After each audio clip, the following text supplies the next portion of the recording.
పూర్వం రోజుల్లో రాగులు, సజ్జలు, జొన్నలు మొదలైనవి ప్రధాన ఆహారాలుగా అందరూ తినేవారు. బియ్యం వచ్చిన తరువాత వాటి వాడకమే తగ్గిపోయింది. ఈ రోజుల్లో వైట్ రైస్ వల్ల పోషకాలు తగ్గిపోతున్నాయి, అనేక రకాల జబ్బులు వస్తున్నాయని, లాభం తక్కువ ఉందని అందరికీ అర్థమైంది.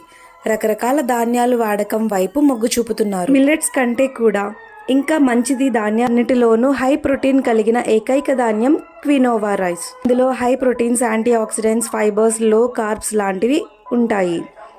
ఒక్క మాటలో చెప్పాలంటే చేపలో ఉండే అన్ని పోషకాలు ఈ రైస్లో ఉంటాయి. కాస్ట్లీ అనుకోండి, but very healthy. Quinoa rice అందరికీ healthy food, but blood sugar or diabetic వాళ్ళకి బాగా హెల్ప్ చేస్తుంది.